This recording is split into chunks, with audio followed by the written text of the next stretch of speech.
దానియేలు గారు ఆలోచిస్తే ఆయన జీవితంలో ఏ తప్పు చేసినట్టు మనకు కనపడదు.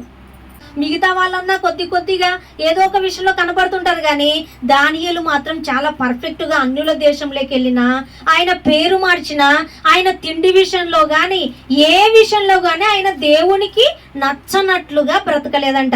రాజునే ఎదిరించాడు. ఆయన ఏ విషయంలో పొరపాటు చెయ్యకపోయినా సరే ఆయన నిమిత్తం కూడా పాపాలు క్షమించమని అడుగుతున్నాడంట. దేవా, నా దృష్టికి నేను పర్ఫెక్టే, నా దృష్టికి నేను నీకు మహిమ తెచ్చే విధంగా నేను బ్రతుకుతున్నా. ఏమో చూసారా దానియేలు గారి భయం. మరి మనం ఎంత భయపడాలి? దానియేలు గారు ఎంతో గొప్పగా దేవుని దృష్టికి ఎంత యథార్థంగా బ్రతికి ఆయనను మహిమపరిచినా కూడా ఆయన నిమిత్తం, ప్రజల నిమిత్తము పశ్చాత్తాపడతాడంట. ఆయన పాపాలు క్షమించమని కోరుకుంటున్నాడంట దేవుణ్ణి. మరి మనం చాలా పర్ఫెక్ట్ అని కోరుకోం కదా. పిల్లల విషయంలో కోరుకోం, మన విషయంలో తప్పిపోతున్నామో లేదో గమనించుకోము. ఎంతసేపు ఉన్నా మనము సంపాదించే విషయంలో ఇంకా ఏ విషయంలోనూ ఆరాటపడుతుంటాం. కానీ అరే, నేను ఈ దినం నా దేవుడు బ్రతికించి ఉంచాడు, అయితే ఈ దినం అంతటిలో నా బిడ్డలు ఏమైనా దేవునికి విరోధంగా బ్రతుకుతున్నారా, నేనేమైనా దేవునికి అయిష్టంగా బ్రతుకుతున్నానా అని పరీక్షించుకోమంట. మన గురించి, అందరి గురించి ప్రార్థించే వారంగా ఉండాలి.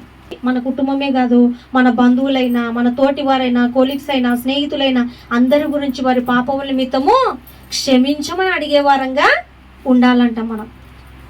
ఎందుకంటే యేసుక్రీస్తుల వారు కూడా అదే చేశారు. ఆయన అందరినీ క్షమించాడు. ఇప్పటికీ సైతం క్షమించమని తండ్రి అయిన దేవుని కుడిపార్శ్వం ముందు ఆసీనుడై ఉండి ఆయన మన పట్ల విజ్ఞాపన చేస్తున్నాడు.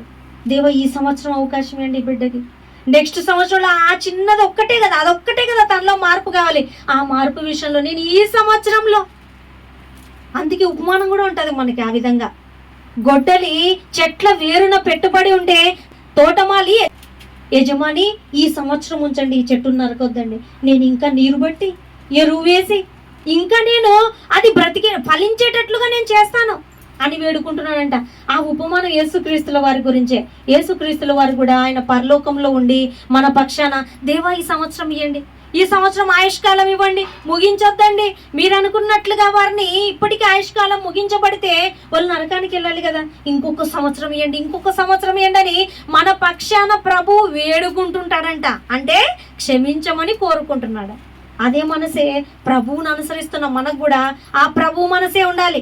మనల్ని మనము క్షమించమని అడుగుతూ మన బంధువులని, మన పిల్లలని, మన తోటి వారిని, లోకస్తుల్ని అందరినీ క్షమించి, దేవా ప్రతి బిడ్డ కూడా మార్పు పొందినట్లుగా మీరు కృప చూపించండి, వారు పాపాలను క్షమించండి, ఇది అడగాల మనం.